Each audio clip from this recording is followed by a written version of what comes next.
Bismillahirrahmanirrahim. Assalamualaikum warahmatullahi wabarakatuh.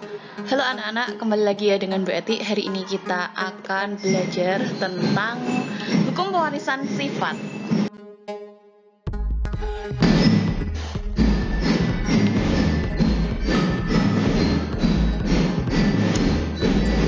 Nah, anak-anak, berikut ini adalah tokoh yang memiliki peranan penting dalam pewarisan sifat, dalam hukum pewarisan sifat. Siapakah beliau ini?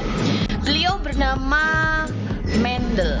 Nah, Pak Mendel ini beliau dikenal sebagai bapak genetika. Kok bisa? Kenapa? Nah, jadi beliau itu melakukan penelitian pertama tentang penurunan sifat pada tahun 1856 dan mencatat hasil temuannya pada Natural Science Society of Bonn pada tahun 1866. Jadi beliau melakukan penelitian pada 1856 dan melakukan publikasi pada tahun 1866. Beliau memiliki nama panjang Gregor Johann Mendel. Nah, beberapa tahun kemudian, yaitu pada tahun 1900, para ahli botani lainnya meneliti kembali hasil penelitian Mendel. Dan mereka menemukan hasil yang sama dengan penelitian Mendel sebelumnya. Nah, maka dari itu, Pak Mendel ini kemudian dinobatkan sebagai bapak genetika. Nah, Mendel melakukan penelitian menggunakan kacang kapri. Iya, kacang kapri yang sering kalian temui, yang sering kalian makan. Kenapa Pak Mendel menggunakan kacang kapri? Karena kacang kapri memiliki ciri-ciri yang mudah dibedakan, dapat melakukan penyerbukan sendiri, mudah dilakukan penyerbukan silang, mempunyai daur hidup yang relatif pendek, dan menghasilkan keturunan dalam jumlah banyak.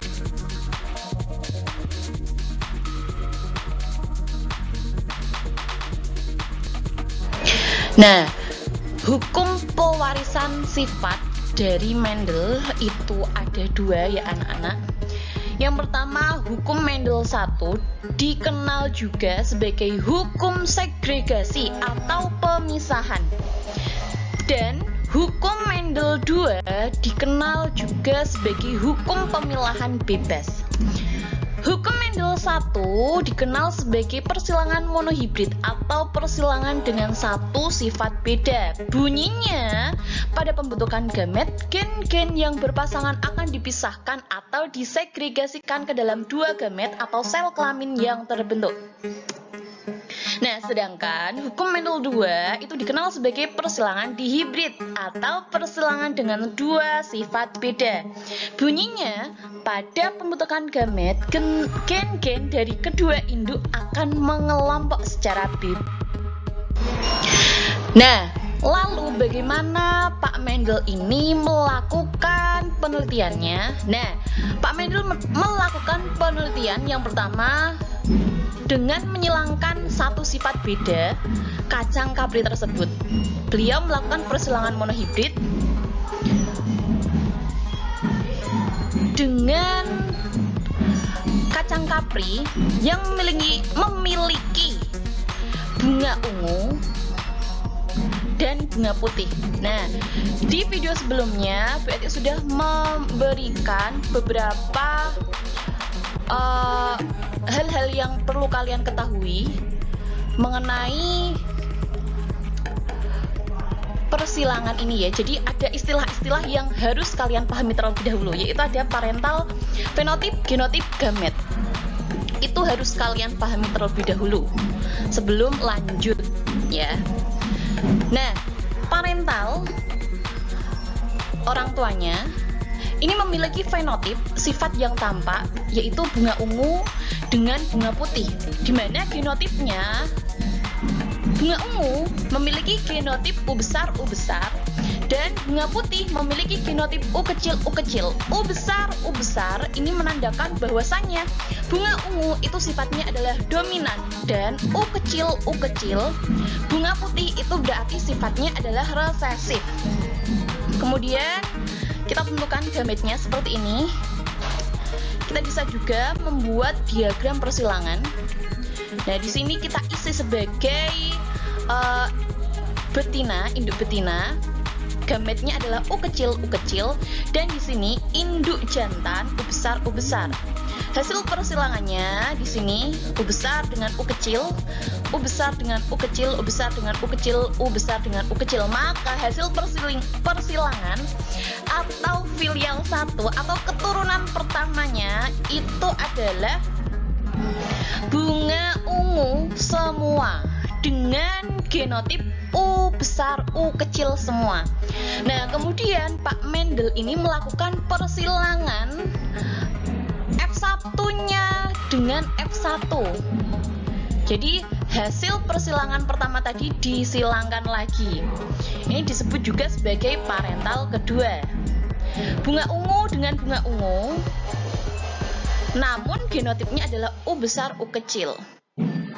Kemudian kita buat persilangannya seperti ini. Di sini adalah gamet betina U besar, U kecil, dan di sini gamet jantan U besar, U kecil. Hasilnya U besar, U besar, U besar, U kecil, U besar, U kecil, U kecil, U kecil.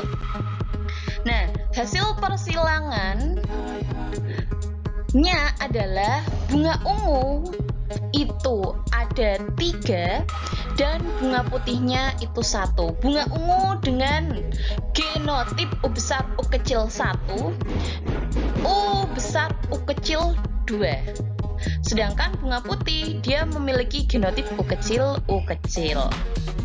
yang jumlahnya 1. Nah, selanjutnya Pak Mendel itu melakukan persilangan dihibrid. Melakukan persilangan dengan 2 sifat beda.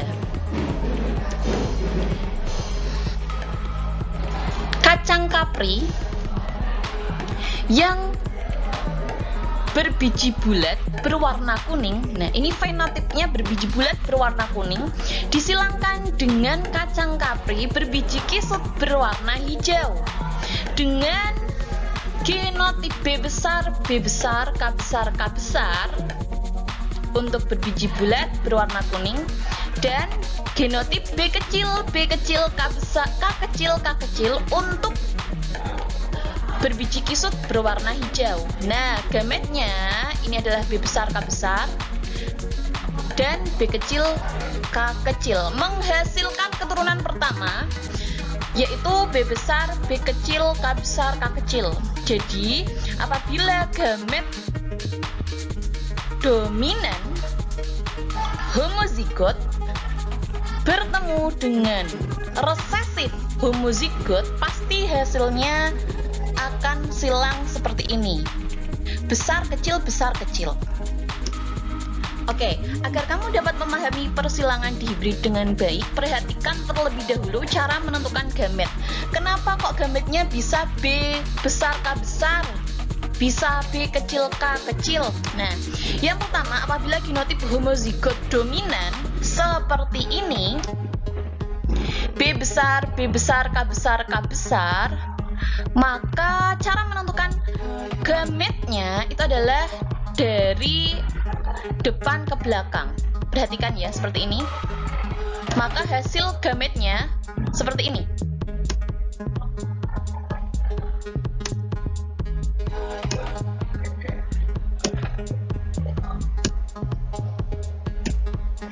Nah, caranya seperti itu. Lalu, apabila genotipnya itu homozigot resesif, B kecil, K kecil, maka sama dari depan ke belakang. Perhatikan ya. Hasilnya B kecil, K kecil,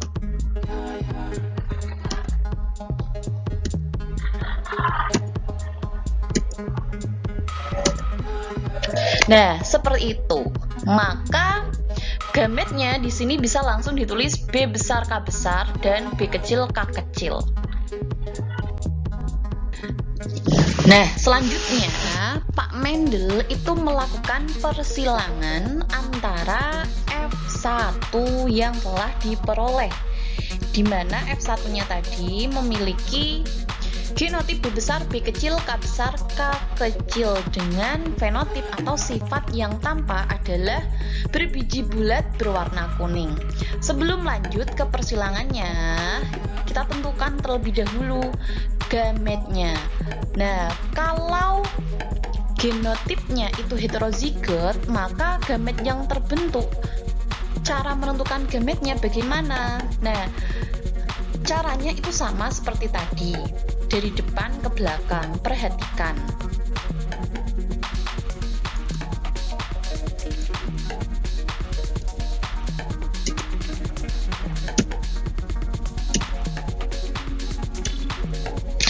Nah, jadi hasil genotip heterozigot itu ada 4 gamet yang semuanya berbeda. Nah, gamet ini kemudian dimasukkan di tabel persilangan.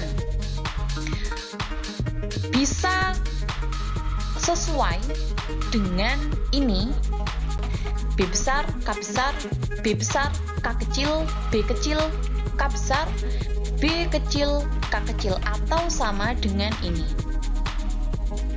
Hanya urutannya akan berubah gitu aja. Jadi ini tidak masalah. Oke, di sini kita tulis gametnya sebagai gamet betina, gamet jantan, dan di sini sebagai gamet betina. Nah, hasil persilangannya B besar, B besar, K besar, K besar. Kok bisa? Dari mana? Nah, dari sini ya. Ini dan ini, maka menghasilkan ini. Selanjutnya, ini dan ini menghasilkan B besar, B kecil, K besar, K besar. Ini dan ini menghasilkan B besar, B besar, K besar, K kecil. Ini dan ini menghasilkan B besar, B kecil, K besar, K kecil. Ini menghasilkan B besar, B kecil, K besar, K besar. Jadi perhatikan tanda panah ini ya anak-anak.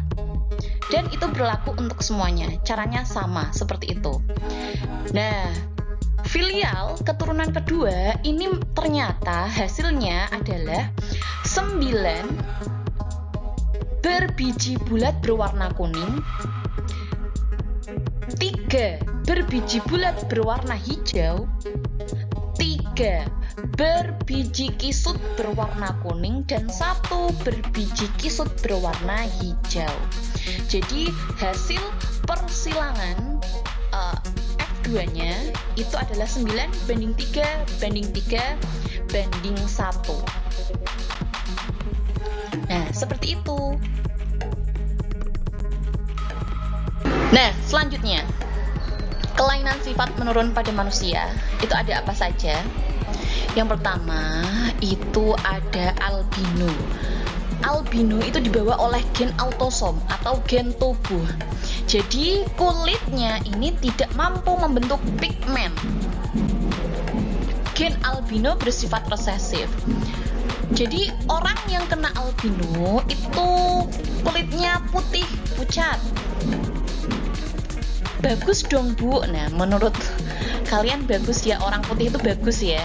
Tapi sayangnya orang albino ini tidak akan kuat terhadap sinar matahari. Jadi anak-anak, yang namanya pigmen, semakin banyak pigmen kulit maka warna kulitnya itu akan semakin hitam. Dan orang yang hitam kulitnya itu dia sangat tahan, tidak gampang alergi atau tidak gampang sakit ketika kena sinar matahari. Berbeda dengan orang albino, dia ringkih kalau kena sinar matahari, kayak gitu. Yang kedua, kelainan sifat menurun itu adalah buta warna. Terpaut pada kromosom X, bersifat resesif, disimbolkan dengan huruf C kecil. Nah, orang yang buta warna itu tidak bisa membedakan, biasanya tidak bisa membedakan warna merah, orange, biru, dan hijau. Jadi kalau kalian tidak bisa melihat angka ini, berarti buta warna. Kayak gitu. Buta warna diturunkan ya anak-anak. Nah, wanita yang buta warna, dia memiliki genotip XC. Sedangkan wanita karier, jadi dia normal tapi membawa gen buta warna itu genotipnya XCX. Sedangkan laki-laki buta warna, dia memiliki genotip XCY. Nah, selanjutnya kelainan sifat yang menurun itu adalah hemofilia. Hemofilia itu terpaut pada kromosom X yang menyebabkan darah sukar membeku. Jadi hemofilia itu darahnya sukar membeku. Kalau luka susah berhenti darahnya itu. Nah, hemofilia ini sifatnya resesif dengan simbol H kecil. Wanita yang karier pembawa gen hemofilia, dia memiliki genotip XH-X. Sedangkan wanita hemofilia, dia memiliki genotip XH-XH. Dan wanita hemofilia ini pasti akan meninggal saat lahir. Jadi saat lahir dia langsung meninggal, letal. Nah, sedangkan laki-laki hemofilia, dia memiliki genotip XH kecil Y. Nah, begitu. Oke, selesai anak-anak. Semoga bisa dipahami ya. Terima kasih atas perhatiannya. Wassalamualaikum warahmatullahi wabarakatuh.